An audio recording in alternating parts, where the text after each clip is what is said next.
I understand Hinduism is a very pluralistic religion. I remember hearing Gandhi say, I'm a Hindu, I'm a Jew, I'm a Christian, I'm a Muslim.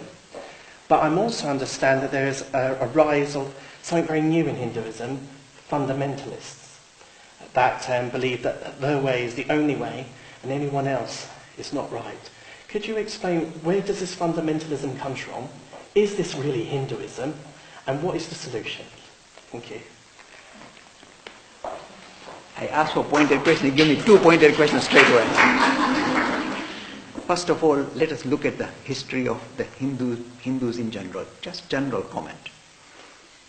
When you look at the history of humanity, the only nation that has welcomed people from other religion and allows them to integrate and stay with them without conversion, without any pressure, without any taxation, only nation in the world that has allowed people of other religions to come and exist within them without any imposition is Hindus. I'm telling you. Let me give you the history. You can have a blip. Let me give you the total history. See the overall situation.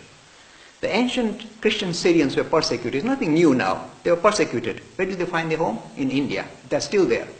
Allowed to practice their religion without any imposition, without any attempt to convert or tax them. The ancient Jews were struggling when the temple was destroyed.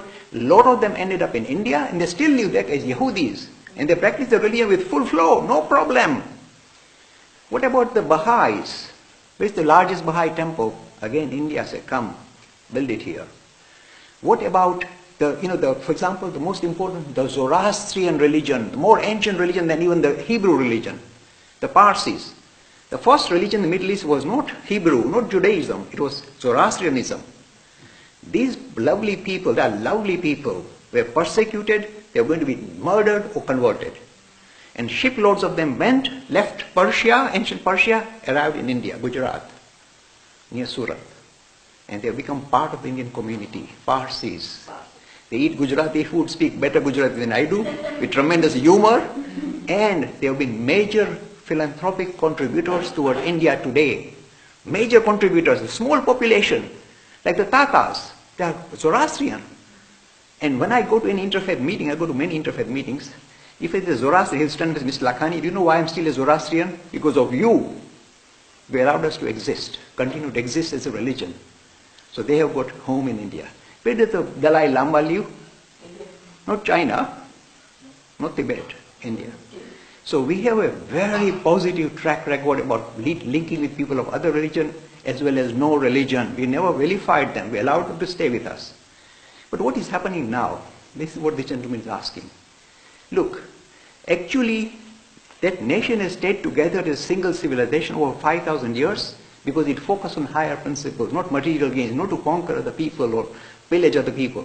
Higher principles were the aim of that nation.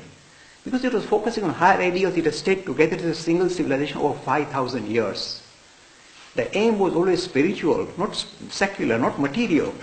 And then what did we do? We said, we must follow the Western example. We must become secular. Sounds so good, but the secularism is so immature, it's frightening.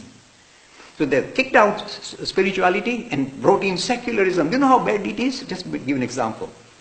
I can teach Hinduism at every school in the United Kingdom, and I teach at Eton College. Happily, they welcome me, they embrace me, they pay me even. I can't teach Hinduism to a single Indian government school. You know that? This is this Indian secularism. They threw religion out of the system. And then you get all this corruption, all these guys filling their pocket. The whole system collapsed. Because the aim of the religion was always spirituality. And they threw it out, and the nation collapsed. That's why corruption is the name of the game in India today. Because the central feature of the religion, which was focusing on values and morality, thrown out. So what is happening now with this modern kind of political movement?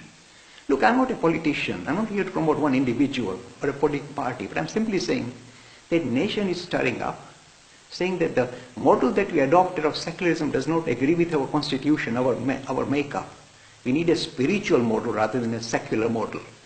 And this is what is happening. This is the stirring that we see.